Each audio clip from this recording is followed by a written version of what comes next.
चालू हो गया। सबसे पहले इसका करंट का सिस्टम जानेंगे हम एयर एग्जिस्ट वाल्व से। ये हमारा एयर एग्जिस्ट वाल्व हो गया। इसमें एक 12 है, एक 24 का सप्लाई है। तो 12 वोल्ट का हमारा ये रेड पे ब्लैक वायर जो है ये 12 वोल्ट का सप्लाई है, और रेड पे वाइट है ये हमारा 24 वोल्ट का सप्लाई है। और इस सप्लाई है, और ये हमारा हवा लाइन है, इसमें हमेशा हवा अवेलेबल रहता है। ये हमारा यूरिया लाइन है, जो यूरिया बाहर निकलता है और सिलेंसर में सप्लाई होता है। उसके बाद हम पूरा सिस्टम इसका अंदर में समझेंगे कि कहाँ कौन सा करंट हमारा सप्लाई होता है। सबसे पहली बात तो 5 वोल्ट का सप्लाई आता है हमारा राउंड कपलर से। तो 5 वोल्ट का सप्लाई एक हमारा चला गया प्रेशर सेंसर में, ये लाल वाला, और ये इसमें 3 वोल्ट का वाइट वाला में हमेशा करंट अवेलेबल रहना चाहिए। और ये हमारा हो गया ग्राउंड। सेम प्रोसेस है हमारा दूसरा प्रेशर सेंसर में। 5 वोल्ट का सप्लाई है, 3 वोल्ट हमेशा स्टॉक रहता है वोल्ट, और ये हमारा ग्राउंड है। उसके बाद ये टेम्परेचर सेंसर हो गया हमारा, एक ये 5 वोल्ट, एक इसमें 5 वोल्ट हमेशा अवेलेबल रहता है, एक ग्राउंड हो गया हमारा। उसके बाद 3 वोल्ट का सप्लाई की बात करेंगे। 3 वोल्ट का सप्लाई हमारा ये एक मोटर में आ गया है, वाइट वाला वायर में 3 वोल्ट का सप्लाई है, रेड वाले में 24 का है, और ये हमारा ग्राउंड है। इसके बाद आ जाते हैं हम बाईपास बल्ब में। बाईपास बल्ब में एक हमारा 3 वोल्ट का सप्लाई है, और एक हमारा न्यूट्रल है, ग्राउंड। उसके बाद ये हमारा हो गया सेंट्रो वाल, इसमें भी हमारा 3 वोल्ट का सप्लाई है, एक ग्राउंड है। इतना हमारा वायरिंग सेक्शन है। ये भाई करंट सिस्टम तो हमने समझ लिया, लेकिन अब समझना है कि यूरिया हमारा कैसे मोटर उठाता है और सप्लाई देता है पूरा सिस्टम के थ्रू से, उस चीज़ को समझेंगे अब हम। ये हमारा यूरिया मोटर है, इसमें 24 और 5 का सप्लाई 3 का सप्लाई रहता है। लेकिन जब हम ओवरराइड करवाते हैं तो ये क्या करता है, जब यूरिया उठाना शुरू करता है तो ये 3 वोल्ट को ये 18 वोल्ट तक ये कन्वर्ट कर देता है। 3 वोल्ट से लेकर 18 वोल्ट तक इसमें करंट आना चाहिए, तब हमारा मोटर घूमना स्टार्ट हो जाता है। अगर 3 से 18 तक नहीं गया, अगर वोल्टेज हमारा नहीं बताएगा इसमें, तो इसका मतलब ये समझ लिए कहीं पे हमारा वायरिंग हार्नेस प्रॉब्लम है या फिर मोटर का प्रॉब्लम है। दूसरी बात ये है कि जब ये हमारा प्रेशर बना लिया, प्रेशर बना के सीधा ये हमारा ट्रांसफ़र करता है चैम्बर लाइन के थ्रू बाईपास बल्ब में। बाईपास बल्ब में एयर एग्जिस्ट का जो 12 वोल्ट का सप्लाई होता है, जब हमारा यूरिया इसके पास आता है बाईपास बल्ब के पास, तो ईसीएम इसका 12 वोल्ट को न्यूट्रल कर देता है। न्यूट्रल करने के बाद ये हमारा यहाँ ग्राउंड बन जाएगा। ये एक ग्राउंड, एक 24 वोल्ट का सप्लाई, इसका 12 वोल्ट क्या करता है, यहाँ 9 वोल्ट में कन्वर्ट करके भेज देता है। तो 9 वोल्ट में जब कन्वर्ट करता है तो एक हमारा ग्राउंड हो गया, एक 9 वोल्ट का सप्लाई हो गया, तो इसका मुंह ओपन हो जाता है, खुल जाता है। तो यूरिया यहाँ से लेके हमारा आ जाता है फिल्टर में।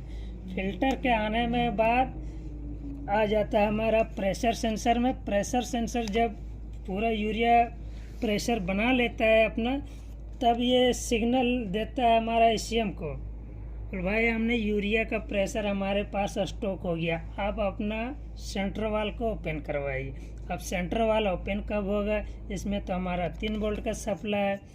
तो ईसीएम क्या करता है कि जस्ट इसके जैसा प्रोसेस, इसका सेम प्रोसेस इसमें भी दौड़ाता है। इसमें जो हमारा 3 वोल्ट का सप्लाई है, इसको 3 से लेकर 9 वोल्ट तक सप्लाई दे देता है, एक ग्राउंड आता है, इसका भी मुंह ओपन हो जाता है। उसके बाद यहाँ जो 24 और न्यूट्रल है, वो तो हमारा हवा यहाँ तक आके पहुँचा हुआ है, इधर से यूरिया जाता है। ये हमारा एयर मिक्सचर प्रेशर सेंसर है, यहाँ दोनों मिक्स हो जाता है और यूरिया इंजेक्ट कर देता है। एक चीज़ और समझना है भाई इसमें कि ये हमारा खुलता कब है। खुलता कब है, सबसे पहले जब हम ओवरराइड करते हैं तो इसका 12 वोल्ट का सप्लाई को न्यूट्रल कर देता, तो ये ओपन हो जाता है। ओपन होने के बाद ये हवा इधर इसके थ्रू से हमारा देना शुरू कर देता है, जो भी कचरा वो पहले क्लियर करता है उसको। जब प्रेशर बन जाता है तो इसको कर देता है क्लोज। क्लोज करने के बाद में चालू हो गया। स्टक बल्ब हमारा 3 मरतबा काम करता है डोजिंग के पीरियड में। जब ओवर राइड करते हैं तो सबसे पहले करता क्या कि ये जब यहाँ पे 12 वोल्ट हमारा न्यूट्रल होता है कपलर में, तो इसमें हमारा सिर्फ 12 वोल्ट न्यूट्रल हो जाएगा, तो इसमें 24 और न्यूट्रल तो डायरेक्ट ओपन हो जाता है तो यूरिया खाने से पहले ही हवा सप्लाई देगा, जितना कचरा है पाइपलाइन में क्लियर करेगा। और दूसरी बार काम कब करता है, जब हमारा पूरा सिस्टम ओवर राइड के लिए रेडी हो जाता है। जब यहाँ हमारा पहुँच जाता है यूरिया, तो इधर से हवा और इधर से यूरिया मिक्स होके इधर से ये एयर मिक्सर प्रेशर सेंसर नाम है इसका, यहाँ मिक्स करके ये रिलीज कर देता है नोजल के थ्रू से। अगर आप लोग ने ध्यान दिया होगा कि गाड़ियों में 5 मिनट का टाइमिंग, किसी में 3 मिनट का टाइमिंग रहता है। अगर जब हम ओवर राइड कर रहे होते हैं, अगर 5 मिनट का हमारा टाइमिंग है गाड़ी का ऑटोमेटिक बंद होने का, और 5 मिनट के अंदर में हमारा यूरिया सिस्टम जो ओवर राइड करते हैं वो भी बंद हो जाता है। तो जब 4 मिनट हम ओवर राइड कर लिए इसको, तो 4 मिनट के बाद जस्ट देखिएगा हमारा स्क्रीन पे चेक लाइट आ जाता है। चेक लाइट आ जाता है, इसका मतलब ये है कि वो हमारा इससे हम बोल रहा है हमको कि भाई आप टाइमिंग बढ़ाना चाहते हो तो एक्सीलेटर दबा लीजिए, अगर नहीं बढ़ाना चाहते तो मैं सारा सिस्टम यही 5 मिनट के अंदर में काम करूँगा। ये होता है क्या कि जब 5 मिनट डोजिंग हो जाता है तो ऑटोमेटिक इससे हम इसको 24 इसका 12 को फिर से 24 में 12 को फिर से न्यूट्रल करके, जब यूरिया खाना बंद हो जाता है तब न्यूट्रल करके इसको 12 को न्यूट्रल करके और 12 हमारा न्यूट्रल हो गया और एक 24 वोल्ट का सप्लाई आ जाता है इसमें। तो ये हमारा मुंह खुल जाता है। यूरिया जब इंजेक्ट होने के बाद जो भी यूरिया प्रेशर लाइन में प्रेशर सेंसर में और पाइप में या नोजल में जमा हुआ रहता है, वो हवा के थ्रू से इसको क्लियर कर देता है।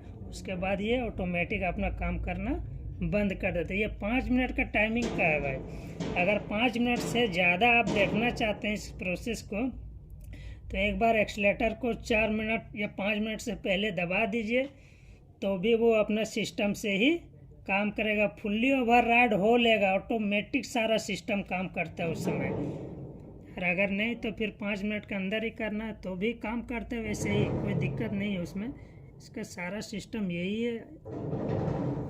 और अगर वीडियो अच्छी लगी हो तो लाइक और सब्सक्राइब कर देना भाई। अगर कोई डाउट हो तो कमेंट बॉक्स में आप लिख सकते हैं। अगर हमसे कोई मिस्टेक हुआ होगा इस चीज़ में, तो आप कमेंट सेक्शन में आप हमको उस चीज़ के लिए बता सकते हैं। डोजर के अंदर में जितने भी पार्ट्स हैं सब पर वीडियो बनेगा भाई।